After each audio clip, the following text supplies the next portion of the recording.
Sung, Hi, Joshua. nice to see you again. Yes, on Thanksgiving Day of 2024. Exactly. Got, After this dialogue, we're gonna go for a really nice meal. yeah. So I mean, the reason we're here is that, after so many years of you and I exploring, different aspects of human consciousness and spiritual wisdom, integrated with science, which entails biophysics and cell biology and cosmology and brain dynamics and even quantum, transactions, perhaps, in different aspects of life. We've been, dealing with a wide range of scientific theories and possibilities for that. And you have somehow produced a body of knowledge which is very, I would say, relevant to this whole endeavor. And what we would like to explore today is how all these, diverse ideas in the different sciences converge to something which looks like a better future where inner peace, individual inner peace can be attained and peace can propagate into scenarios within the framework of cosmology and the cosmos as we know it, that are more benevolent and kind to all humans alive in the world. And so I know you somehow have written about different models of the universe, like the Shilongator, and then you end up, recently with an understanding of two scenarios for humanity that you have called, one of them the Miami-ator and the other one of them the Mariupol-ator. So I wonder if you want to share with me and everyone else, in the audience, the viewers, what did you mean by that, and how do you foresee this scientific synthesis into, into wisdom and knowledge that can be used for a better future? Thank you for giving me the opportunity to discuss all the things that you mentioned. So what I can do is I can summarize what I have done during the last 40 years as a theoretical cell biologist until I retired from Rutgers University 2 years ago after teaching there for 40 years. And the thing that I'm going to talk about today is based on my research done during the 4 decades at Rutgers University, mainly. And then after coming to Miami, after retiring 2 years ago, my worldview has evolved beyond physical model of the cosmos, but toward future of humanity. And that's where your work come in and sort of fuse with that. So let me summarize the physical model of the universe that I have developed as a scientist. Then we'll move on to more humanistic model or human society model, to which the physical model may evolve. So the physical model that I have formulated is based on the principle called the self-organization. Self-organization is a fundamental principle in chemistry. I was trained as a chemist, a PhD, and I turned to biophysics and cell biology as a postdoc. The self-organization is a process which organizes itself. For example, there is a chemical reaction called the Belousov-Zhabotinsky reaction, discovered in Russia in the mid-1950s, where they show that if you mix half a dozen different organic chemicals with some inorganic ions in a petri dish and start chemical reaction by touching the petri dish surface with a heated platinum wire, you see colors evolving, forming waves, and waves forming different wave patterns slowly and dynamically until all the chemical reaction is completed, then everything equilibrates. And this is called self-organization. As compared to other organization, what I call other organization, like painting of Matisse, for example, has a lot of colors organized, shapes organized on canvas, but that's not called self-organization, it's other organization, because it's done by external to the system. Like this picture here. Yes, it's other organization. There's organization, definitely. Self-organization is usually chemical reaction, like a candle, a flame of a candle. It's a beautiful flame. If you look at carefully, it's got organization of different colors. And that is organization driven by chemical reaction occurring at the candle wick. There's no one organizing outside the candle. So flame of a candle is an example of self-organization.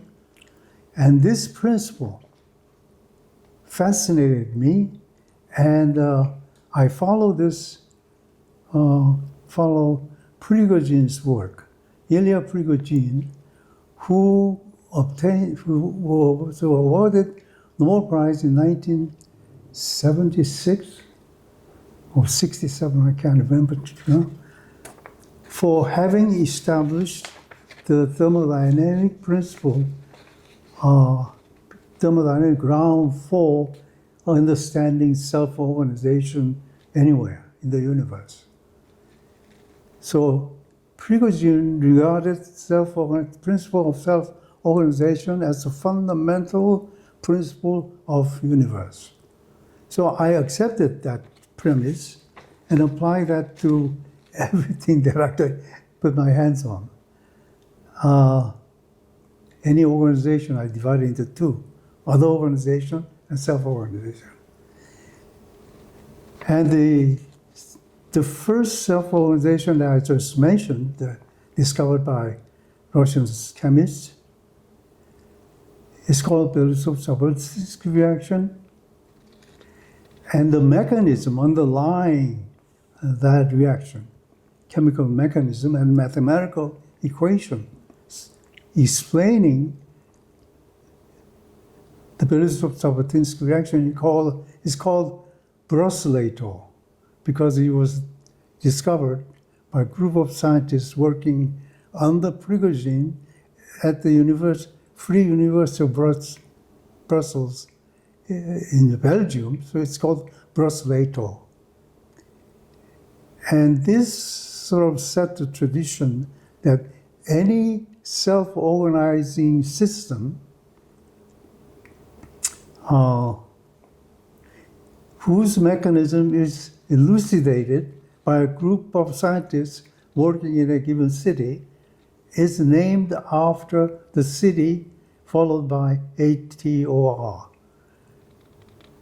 So I applied this principle of self-organization to the living cell in 1983, and announced that model called Bopolator, because that model was first proposed in an international meeting held in Bhopal, India. And I was invited to give a lecture there And for whole year before the meeting, in the preparation of the lecture that I'm supposed to give there, I came up with a model of the cell, living cell. That was in 1983 or 82.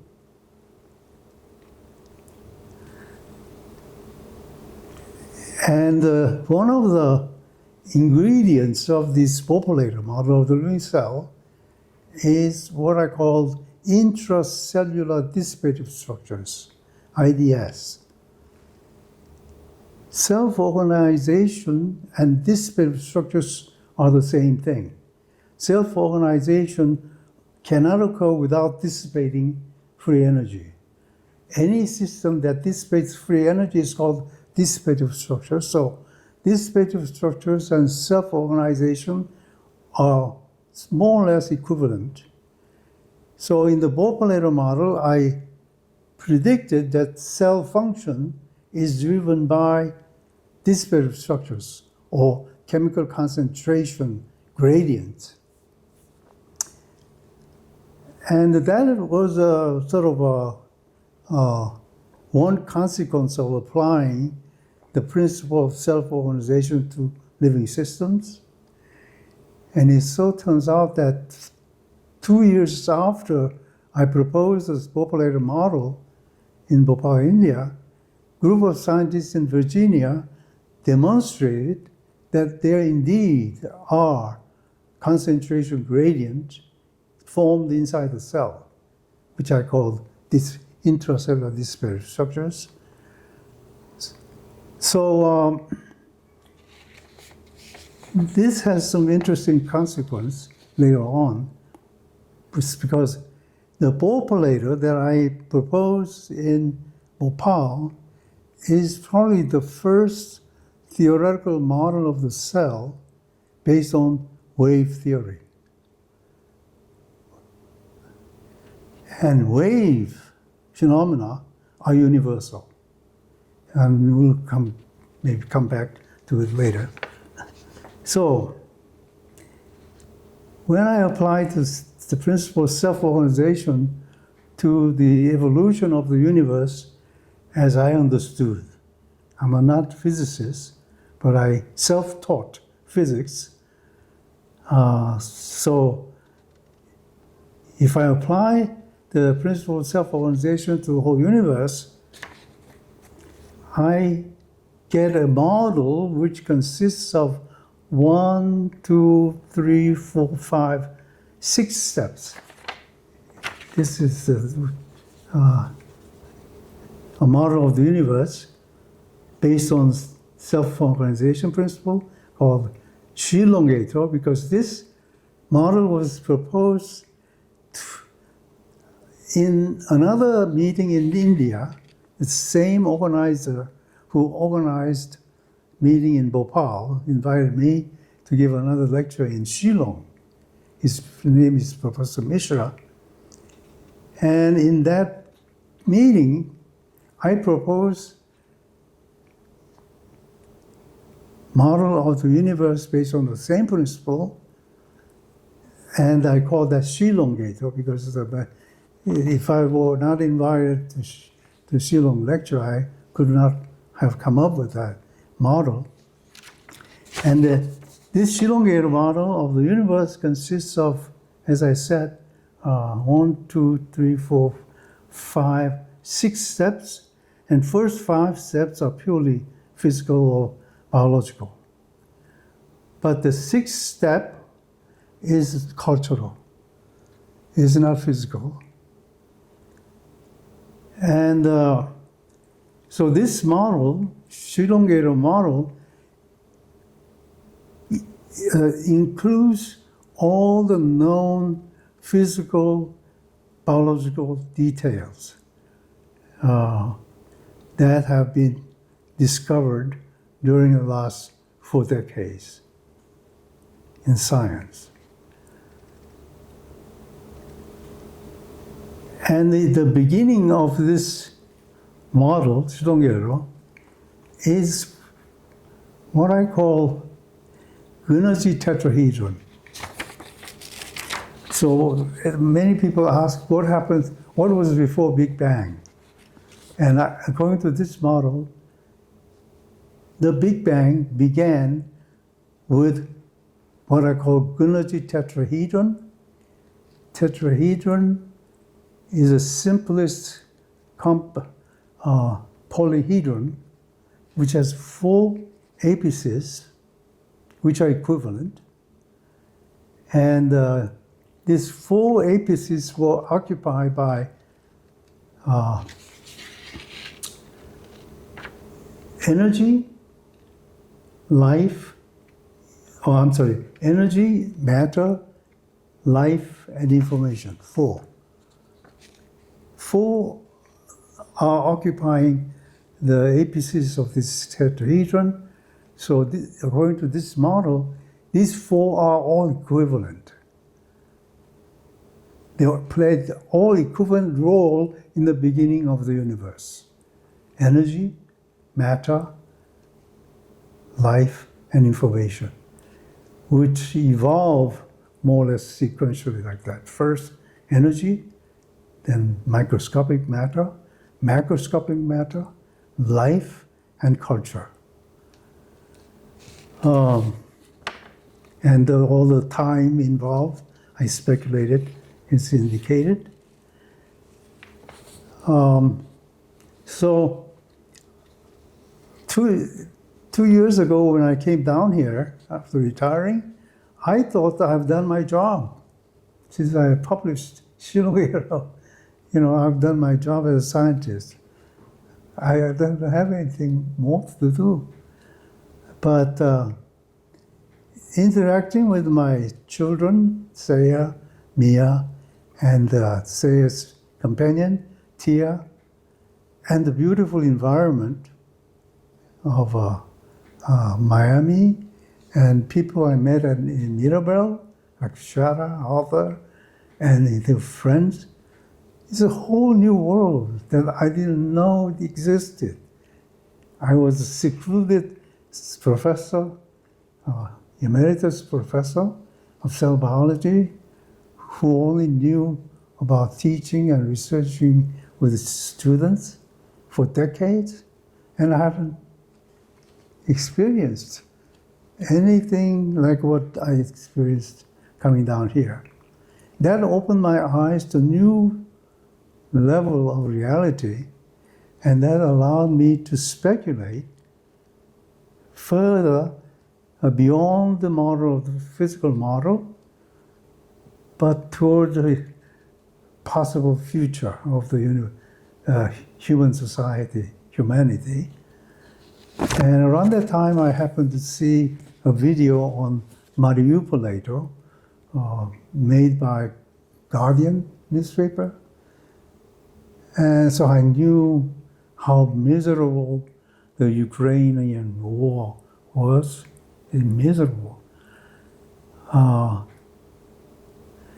And they were so contrasting to the experience I had in Miami.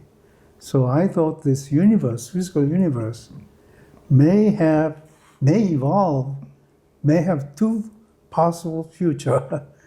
Miami-ator, on the one hand, Mariupolator. Although we don't know which one will be, the Creator may know. Creator already know how our universe will evolve, but we can never know.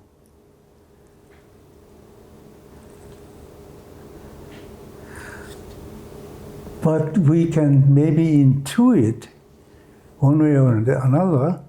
I tend to think our universe is destined to evolve toward Miami-ator, not to Mariupolator, toward love, not hate, because I think love is everywhere in the universe.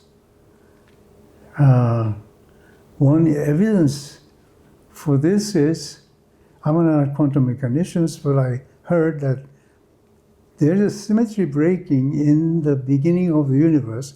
There's more matter than antimatter.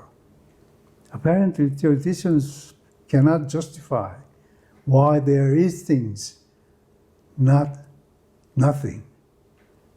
There is apparently, according to the prevalent theory, the probability of being something out there is equal to something not there. So antimatter, matter probability is the same, according to theory, but it's not the same in reality. Because if there is equal probability, we'll probably not be here. But we are here. So we are matter, not antimatter. So there are more matter than antimatter from the beginning of the universe. That, to me, is an indication that the creator of this universe is benevolent creator. He loves existence, not non-existence. So this is my intuition. Therefore, that our universe may be destined to evolve to Miami era, no matter what we do. No matter what we do. That's my tentative conclusion. Wonderful. So, okay, so if I understand well the whole picture that you're painting, we have a physical universe which we're part of in time-space as we experience time-space. We can, in our mind, ask questions like what was before the Big Bang, and we get to a concept or a conception of that I don't know, I couldn't say that moment because there is no moment, or that place because there's no space, but a conceptual framework of a pure entity which comprises four main categories of or concepts that would give rise to the universe as we know it. And those four are energy, matter, life, and information. So you're describing, you're describing a non-physical entity that is embedded with some seeds for the physical universe in the form of matter, energy, life, and information. And you call that the tetrahedron, the Ginergy tetrahedron. And Ginergy is a word, as I've understood in your work, that comprises energy and information. It's the synthesis between energy and information.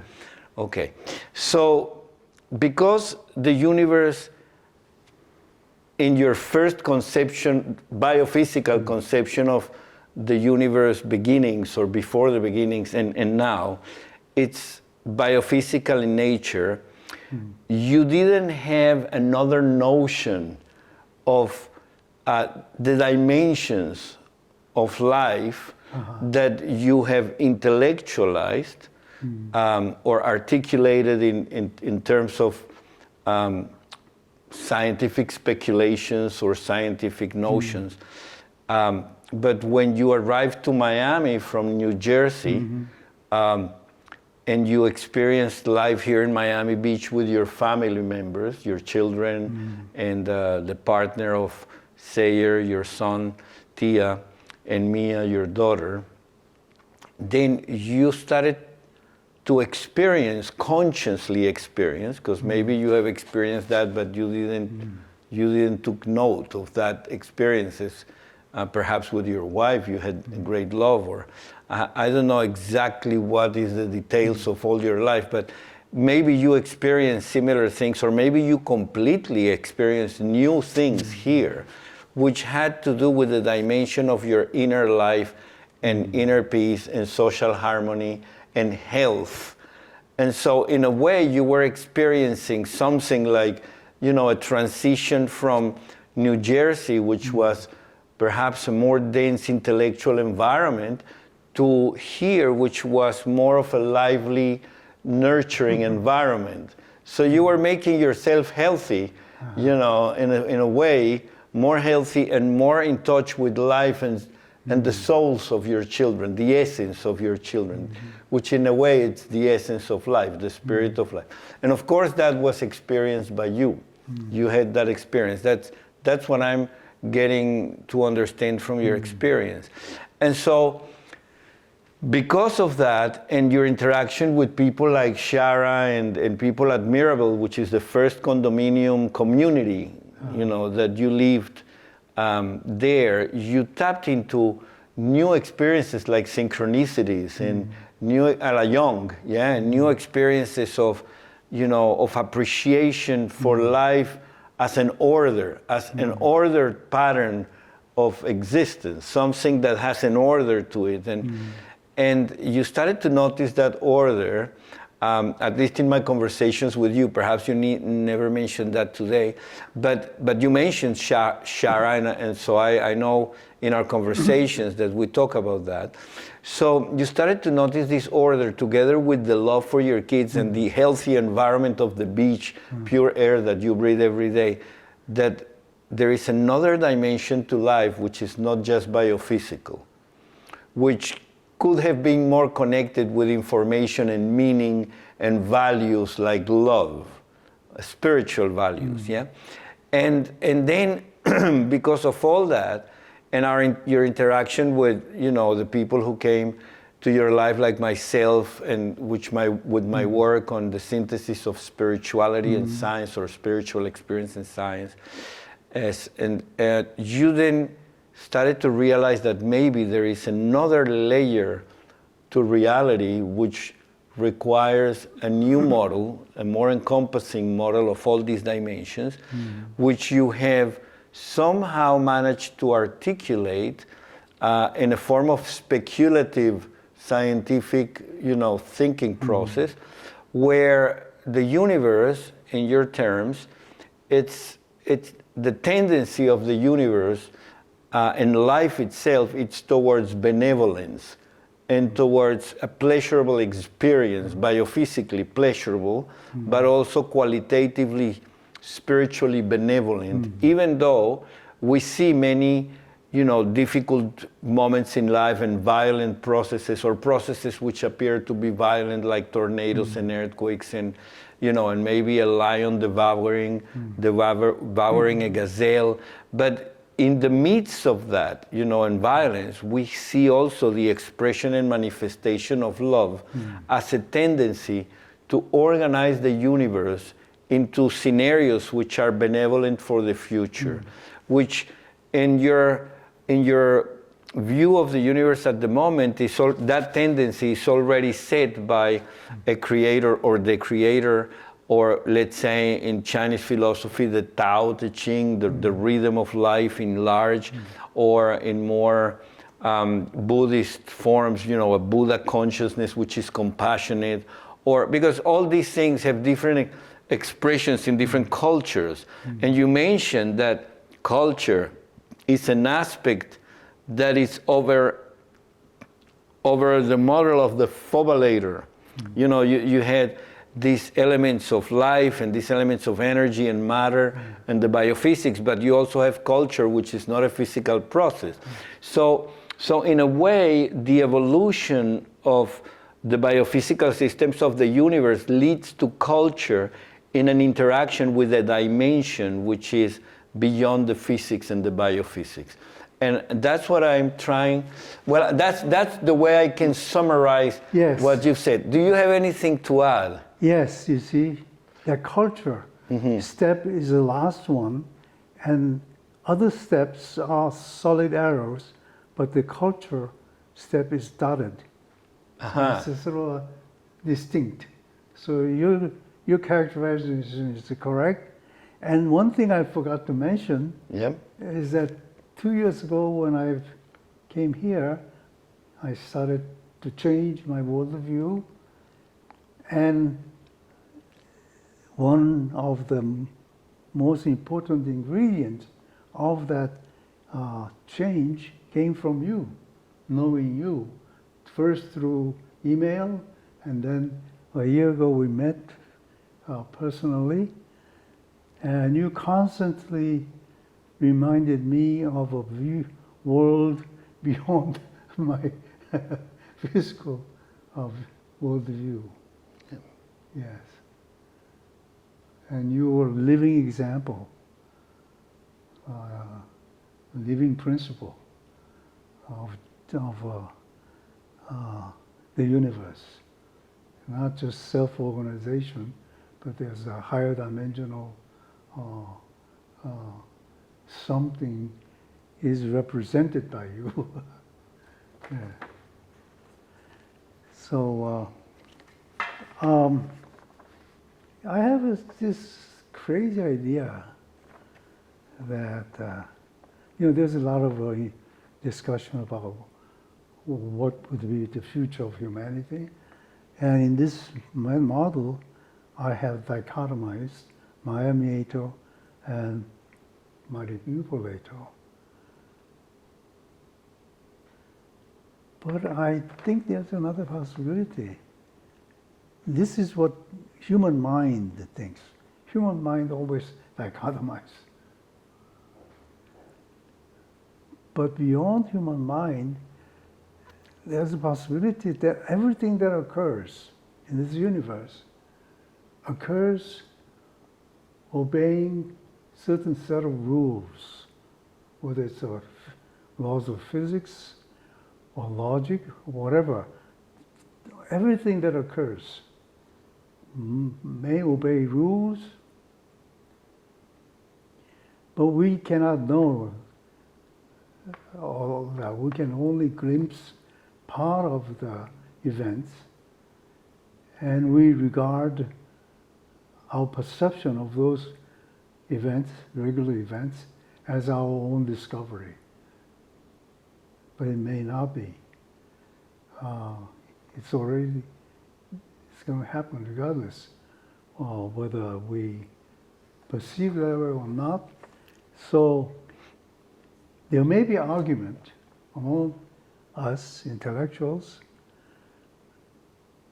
about whether our universe will evolve to Miami-Ato or Mariupol-Ato, depending on whether we use AI positively or negatively. There could be argument among human mind, but I don't think the Creator cares about our debate and who comes up with a more plausible prediction.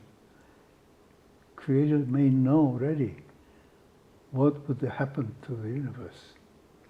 So my question is, can you describe a little bit more in detail what do you call the scenario of Miami-Ato and what do you call the scenario of Mariupol-Ato? Can you describe it a little bit more in detail?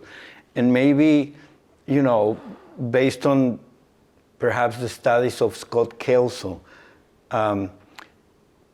or even the understanding of the quantum, the wave function that can collapse to one or the other. Fluctuations. Fluctuations. Or any other model which is, of course, limited on reality, but that describe, these two models in a metastable, or these scenarios in a metastable way, and which one, could take us to another regime of metastability. Can you elaborate on that a little bit? Because I think there is more for you to say in that sense. That's a good question. Interesting question. But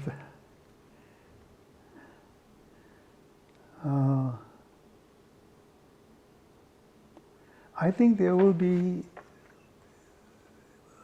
unending debate as long as human mind is alive between whether the current situations of our society worldwide will lead to Madison-Ato or Miami-Ato or Mariupol-Ato for this reason or for the rest. There may be reasons to support both arguments. Mm-hmm. Both arguments. based on facts, Culture, yeah. based Fact- both based on facts or observations. Yes, Yeah. scientific facts and cultural atmosphere.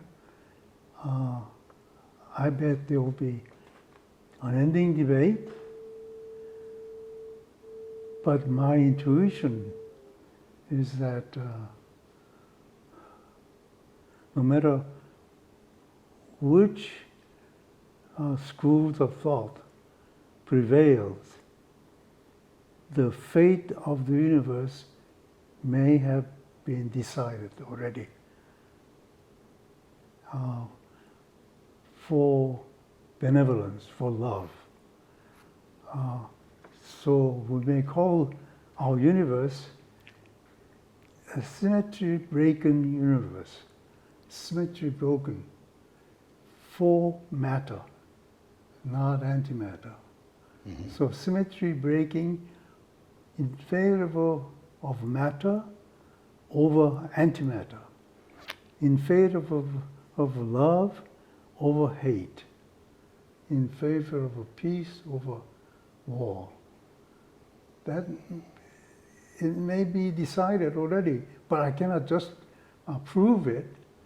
If I argue with the manipulator people, I cannot persuade them. Yeah.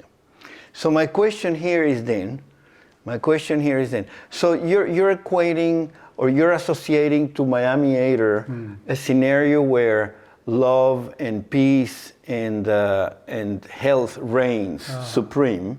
Yeah. While Mariupol is a place where violence, hate, and war reigns supreme. Yeah.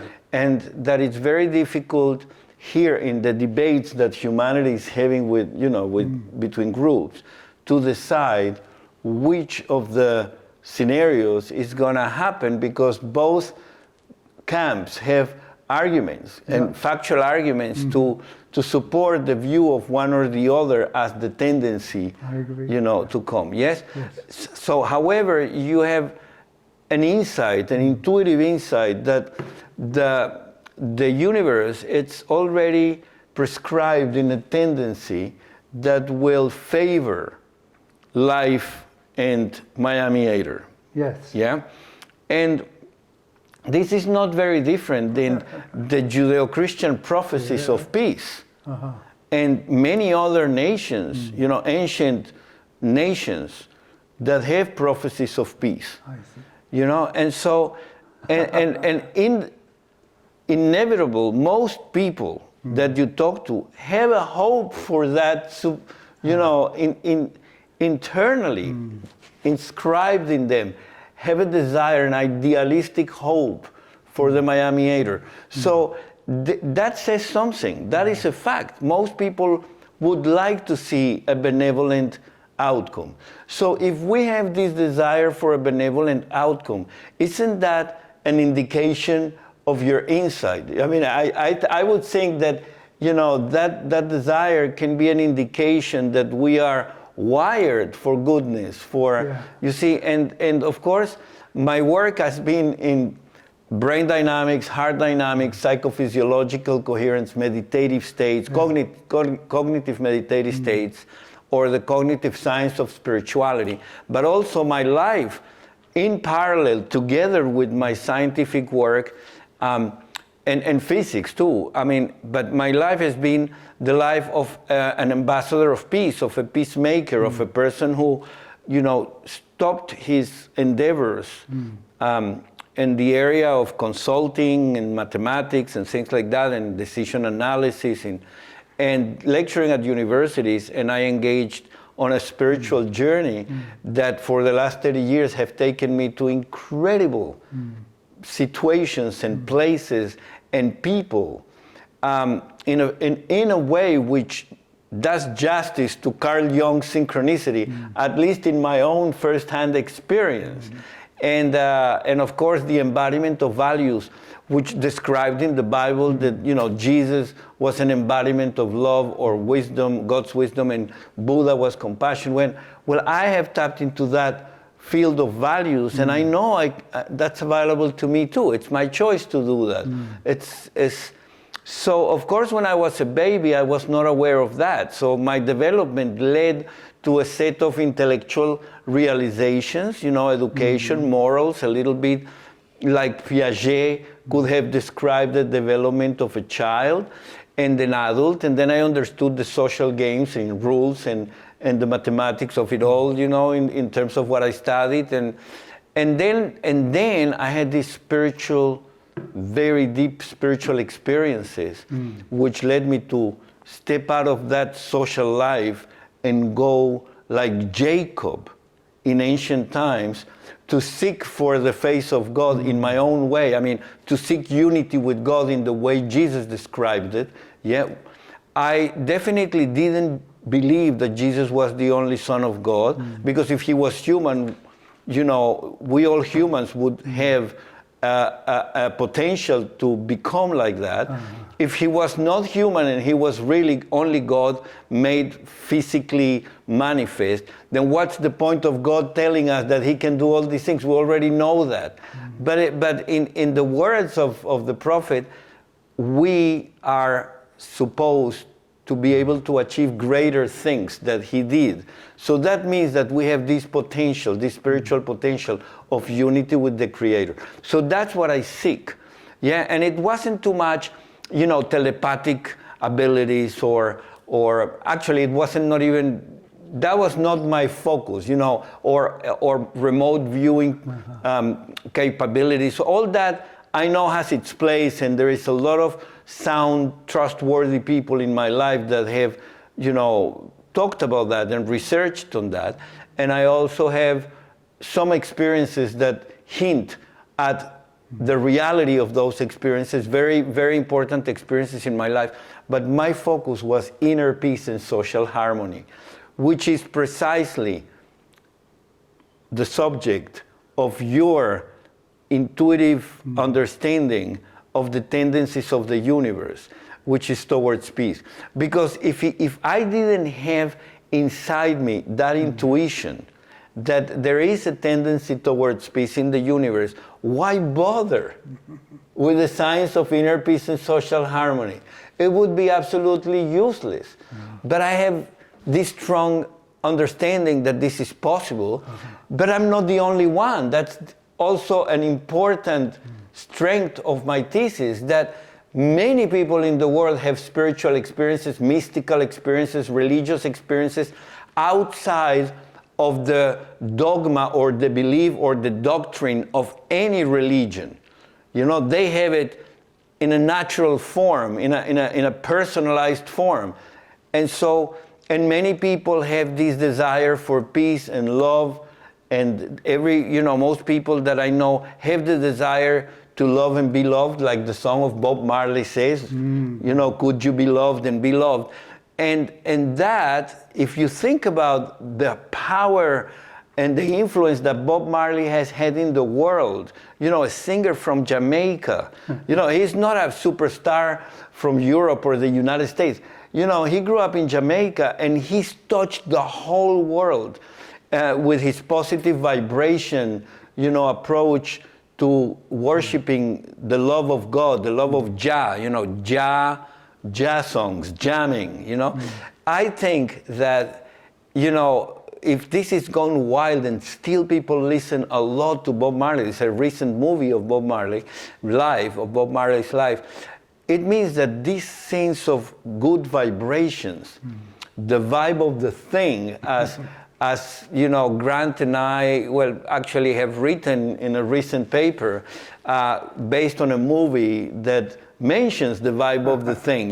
We can read about that in different papers, but the vibe of the thing is that thing that has a lot of value for me that you cannot measure in money or in any other goods and services, physical, material services that you could exchange with me for the vibe of the thing. Like a house that I love, that all my ancestors have been there, or a piece of land or territory. It's got a vibe, the vibe of the thing, that it's not money. You cannot give me 6 times a bigger house. I want that one because that has a vibe to it, you know? And so that's it's a qualitative, non-measurable element of a utility function of a human being who decides this is more important to me than that. Yeah. And so, all right, so when we put all these things together as facts of life, as facts that people report, even though we cannot fully explain them, we can intuitively, like in the Declaration of Independence of the United States, intuitively, you know, think, or self-evident truths we can declare that the Creator has made us with unalienable rights to the pursuit of freedom, justice, and peace, and perhaps holiness, you know, sacredness, sainthood, sanctity, value for life, and that our evolutionary process is from, as human beings, it's from a very, you know, raw material, animalistic behavior to a more sophisticated animal human with the consciousness of the Creator available, or the consciousness of a higher understanding of values and love and appreciation for life and respect for life and for all the animal kingdoms, and to understand that without this physical body, which the universe have taken a long time to produce, we could not have these spiritual experiences. So in a way, the physical universe is the sponsor of our unity with, let's say, the Creator or Brahman or the Spirit of the Most High. Doesn't matter how we articulate it. So in a sense, you know, this wrestling with that people have within themselves until they find God, which, by the way, it's something that Jordan Peterson has written about recently, a book called We Who Wrestle with God. And in a sense, he has also described these archetypes that are within Judeo-Christian texts, which are very important to understand ourselves and realize our greater potentials as humans, as human beings, and that they are by far embedded in different cultures. It's not just Judeo-Christian, and that also, you know, there is a body of psychology that coincides, that maps to these stories and archetypes that Jung has described and Piaget has described, that can lead us then to a conscious choice for peace, each of us, to the decision to seek for a connection with the source of our life and peace and love, and then become the embodiment of that in our lives, which Carl Jung, I paraphrase, but Carl Jung more or less says, we're not called to be Christians, we're called to be Christ. Christ in Hebrew, it's the equivalent is Moshiach, Messiah. That doesn't mean that you're God. That means that you have been appointed for an action in the world that can bring benevolence. You're in office like a king. You're in the office of peace and harmony and justice and love and wisdom. And when you have that in you, you can call that an anointing, which symbolically was performed with oil. Each time a priest was ordained, or a king was ordained, or a prophet came into being, you know, known in the society. So these are, you know, this word Messiah or Christ is not connected with God. It's connected with a blessing from God to a human who is called for an action which can be transformational, a catalyst action that could transform a society in which that person has been, you know, enlightened or called to support others to grow. And so I think, you know, also scientists play a messianic role, because scientists inquire about reality and sometimes find things that are redemptive, you know, like some form of medicine or some form of understanding on how to build something without creating damage. Or like now, you know, an effort to create sustainable futures, or to become more aware of the dangers of AI without the benevolence that we can develop in ourselves, experience, and without a model of the soul, because the soul cannot be built by us, but can be modeled in terms of benevolent behavior in a restriction space defined by values like humans are valuable, and AI understanding that they have a restriction to harm humans or animals or life, and so therefore, building some forms of intelligence higher and higher to the point that, that what AI will achieve for us, it's benevolent. And of course, making distinctions of all these levels of intelligence, which Paul Werbos have, explored very deeply, but also understanding that intelligence and wisdom are two different things. Intelligence can be destructive or constructive, which connects with your Mariupolator and Miamiator. So Mariupolator would be intelligence expressing destructively, and Miamiator would be intelligence expressing constructively. And constructive intelligence, I propose, is grounded on spiritual values, which are inherent in the universe, perhaps in the tetrahedron that you were speaking about, where information is not just information, but it's information in the form of meaning and understanding and wisdom and knowledge that shapes the benevolent tendency of the universe as you have described it. And so I think that somehow peace propagation, which is what gets the full attention of my life, and Miamiator are very connected because Miamiator, it's the manifestation of peace propagation, peace and values propagation.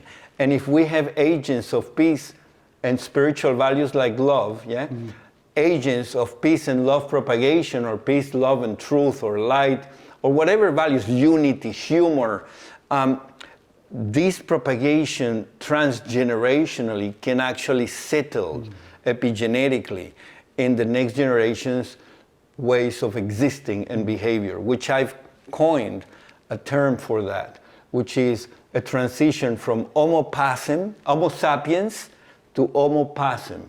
Homo sapiens to the humanity of peace, Homo pacem, And that can happen gradually or in a singularity. You can be transformed by, let's say an immersion in water or the love of your mother, or the love of your wife that you just met, can change the way you are, that love, and you behave. And so I think that those elements of gradual transformation or a singularity are complementary. It's not one or the other. In some cases, people experience singularity. In some cases, it's a gradual development. In the case of language, for example, in human, it appears to have been a singularity. We don't know how human language developed gradually from monkey language. It doesn't work like that. Well, you know more about that than I do. So what do you think about what I've said so far? Because I've been talking for a while. Yeah, it's consistent with what I think also. It's a new insight that I'm experiencing is the language. The language. I keep thinking of first maybe simple dichotomy.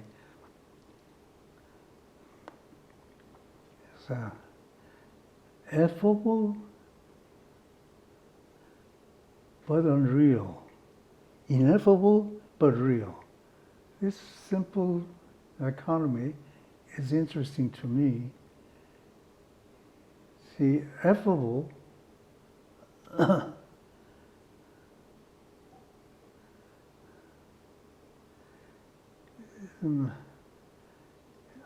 whatever we say is unreal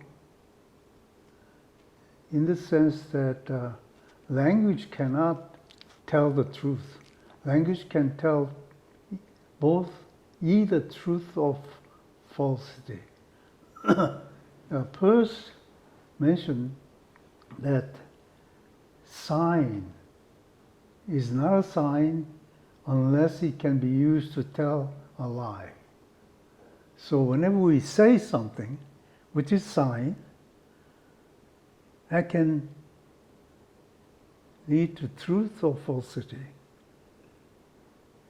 This situation may be described as effable but unreal. Whatever you say, effable, cannot always lead to reality. It can also lead to unreal. And that's what we're engaged in. Whenever we speak, whenever we open our mouth,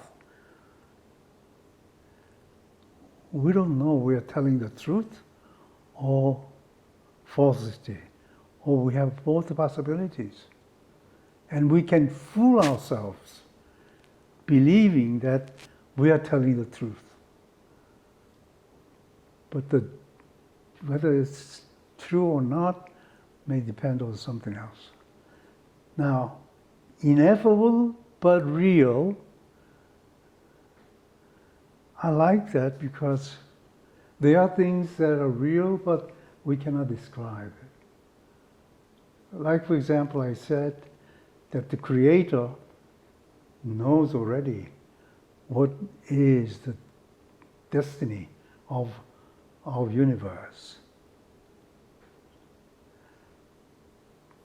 That's from the point of view of the Creator, but from the point of view of humans, we cannot tell. So we can believe it intuitively that the Creator has created the universe according to set rules, so everything that will happen predictably from the Creator's point of view, but not from human's point of view, because of human limitation of human cognition, cognitive power, linguistic ability, and so on. So we experience ineffable but real thing. We experience, but we cannot express it. There may be a lot of that. And there are a lot of people, such as yourself and myself, who use language to try to tell the truth. So we are using ineffable but unreal methodology because that's the only way we have. But hopefully, our approach will convey ineffable but real thing to our audience. Or inspire people to search for the ineffable and real. Yes. You know, your explanation, it's very, very related to the concept of Maya in Hinduism, which is effable but unreal. Yes, you know, like Maya. this is, you know, this is the expression of the universe, and yet there is another concept which is the idea of Brahman, which is ineffable but real. You see, and so I think the ineffable and the effable are married to each other in our lives in a way that we know the ineffable, and we are pleased to be able to, in a limited way, be able to express it with the effable but unreal. You know, like Maya, it's like my mother. You know, I love my mother, but love is real. Yeah. My mother can be labeled as Maya, but for me, my mother is very real. It's not Maya. I don't think that my Maya is unreal. My mother is unreal or an illusion, but I do understand that it's transition. The physical body, the biophysical body that my mother embodies her love for me, that physical body will one day you know, in its own time, you know, change form, like a caterpillar changed to a butterfly or something, yeah? And but love, love will stay alive. And while I'm alive, I also remember the form of my mother with the love of the creator, or the value, the pure value of love, without any object of love, yeah, like my mother. I will remember her physical form with the love in my heart. But while she's here, I will enjoy that love with her. In my relationship with her, I will experience together with her that love. Now, love itself lives in your heart in relationship to your children, lives in my heart in relationship to my mother. And so on. For everybody, love lives in them in relationship to somebody. Hopefully, there are very few or no people in the world that have never experienced love and know nothing about what love is as an experience. I'm not talking about philosophy, yeah? Now, love is that quality which resides in you and resides in me, yeah? So it's not that it's my love or your love. It's love itself residing in two different expressions in the universe, okay? And when we're gone, love still will reside in other people, you see, or animals, or, you know, or elements of expression in the universe. So we can think that we are unreal in that sense. We're effable. We can know each other as humans, but love itself is ineffable. We don't know where it comes from. We don't know why it's here. We don't know why it's so important to us. And so what we know is that when it hits us, we know it's there. So the point is here that ineffable, effable, it's like life and light, or the light of the Creator, or the infinite light, or that which cannot be known in its totality, but life can be experienced. So the knowable and the experience, the experiential, are here with us. So we can know to a certain extent according to our experience and our mental faculties. And so that's a really amazing thing, you know, that we can know to an extent according to our experience, because that squares back the value, you know, of each other and life, and why we care so much for each other, because the other, it's the vehicle for us to experience the ineffable. You know, the unreal, or the unreal in big quotes, is actually a vehicle for us, you and me, to experience the ineffable. It's in our relationship that suddenly there are dimensions that are, you know, unexplainable, but they are real. They're ineffable, you know, but they're real. And so I wonder, what do you think about that? Yeah, I think the Creator gave us a language for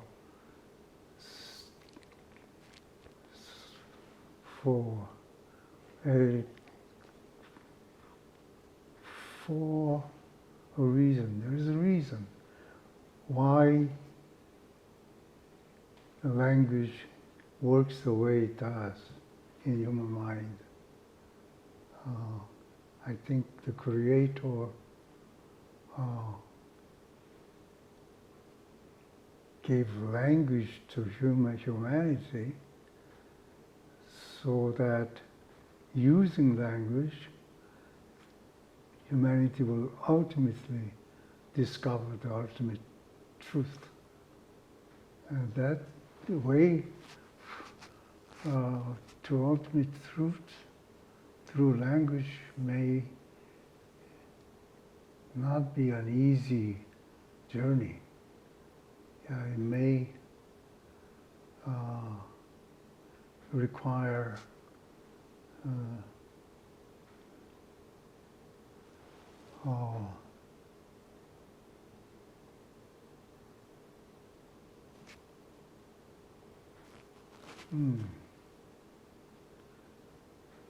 the utmost, the best in oneself,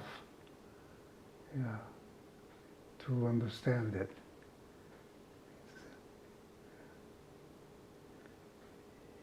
It's language can be used either to tell truth or lies important. So whether one is telling the truth or not.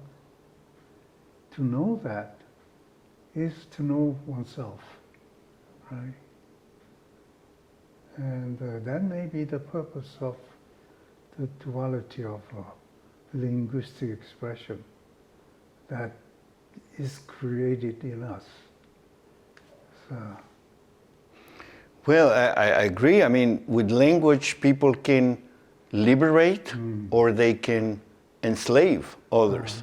Language, it's how you inform, some minds to behave in a certain way or in another way. yeah. And with language, you can write a liberating statement like we're all created equal under God. To liberate yourself from the kings of a nation. You see what I'm saying? And accomplish, with that principle, accomplish your freedom. Yeah. But with language, you can also say, I am the king of so-and-so, and I've been appointed by God to rule over you. So you can enslave all population under you, believing or using the name of God, to enslave a whole population. Yeah. So in that sense, language is very powerful. But on the other hand, it reminds me of the story of the Tower of Babel, where it's written in biblical scriptures that God confused the languages of the world so that the people could not build a tower to rule the universe and take the place of God. So in a way, language is limited because if it was not used, if it was a fully developed language, which is a unifying language, and it was grounded on destructive principles instead of the values, the highest virtues of the Creator, let's say, of wisdom and love and justice and freedom, it could be used by those ones who have mastered that unifying language to create an empire in their own image. And that's the message of the story of Babel. And so in a way, the fact that language is limited is a protection to all of us, until we've grown to understand in a unity with the Creator the totality of what is to know oneself, in which case we might not even need language anymore. That's right. You know what I'm saying? So language sets boundaries, protective boundaries, as the skin set a protective boundaries between our veins and arteries and organs to the environment. Yeah, that reminds me of the metaphor of ladder. After climbing a ladder, when you reach the destination, you can discard the ladder. Exactly. Something. Unless you want to go down again. Right. For whatever reasons, like you left your kids down there and you want to go and get them back. But I agree. Language is a fascinating instrument because as soon as you utter, your mind has to dichotomize. At least you have to choose between two possible words. Incredible. Yeah, no, I get it. So dichotomy is intrinsic to language. So when we talk in scientific discussions, we always have to dichotomize. Whether my view is right or the other person's view is right, that sort of thing, dichotomy. But there's another level of experience which transcends dichotomy. And that's the kind that you are talking about. And you too, Yes. with category theory and the triads of complementarity that you have posed. Right. Yeah. Natural transformation, Yeah. and so on. So dichotomy is essential for communication, but there are ways to communicate without using language, with therefore no dichotomy. Yeah. Yeah. All right, so I think we've covered a good ground today. Yes. So I'm wondering if, to close our dialogue, we can summarize in a form of, synthesis between your views and mine, and the work that you've done and the work that I've carried out in the last years, where we can look at our lives and tell the viewers, with certainty, that no matter how far we go intellectually, we'll always be limited by our own minds and brains and hearts and bodies, and our language, the language we have acquired, our cultural, background, and our epigenetic process.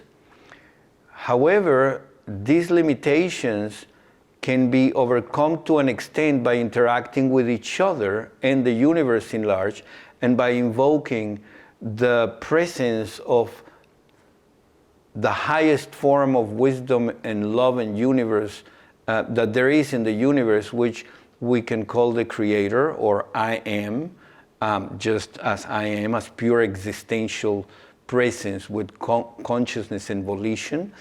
And that in that sense, we can accept for ourselves a view of the universe that is developmental, evolutionary, which is set in motion by a greater intelligence in some ways that we don't know, and that we can be at peace with not knowing, even in the field of science, and even when we still can challenge ourselves to go farther in our knowledge, which will never be a substitute for the knowledge derived from first-hand experience, like the love that we experience with each other and our families and so on, and that can be passed on in relationships via actions, which is a form of language, pragmatic information, actions,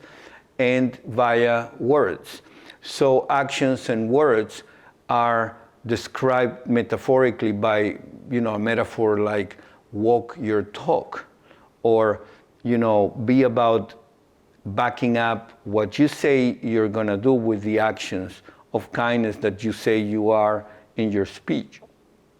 And that actions and words and experiencing together can actually reveal dimensions of the nature of life and the universe and the Creator, which we as scientists cannot reveal in an objective, measurable way, but can partially show it's connected with our experiential, factual, volition and understanding of reality subjectively. And so bringing these two things together as a comprehensive body of knowledge for reality amounts to the synthesis of spiritual wisdom, personal revelation, science, philosophy, grounded in experience. And I would think if you have something else to say, that's fine. But if you think that summarizes our synthesis, then, we can stop here. But, I leave you the last word, Sung.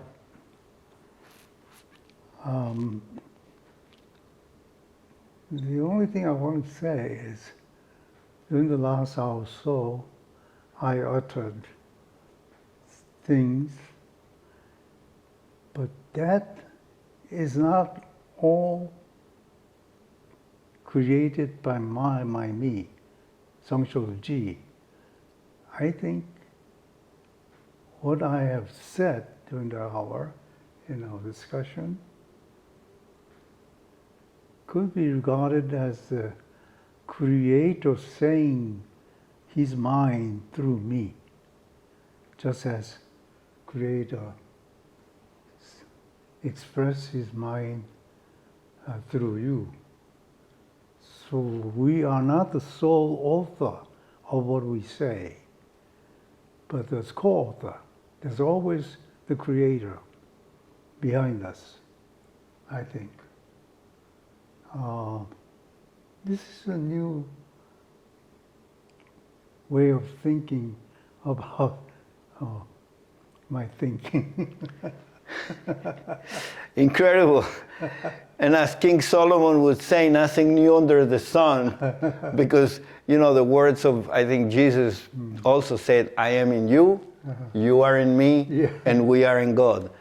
So I guess that's what you meant by... Yes, there are so many ancient wisdom which is recurring in our mouth, through our mouth.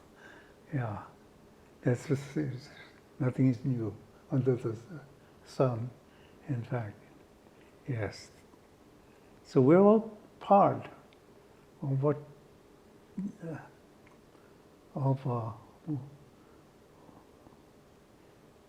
our Creator's work. We are not the only author. We are co-author. We're co-authors. Song, it's been a pleasure, you know, to converse with you again today after 2-3 months of continuous conversations here in Miami.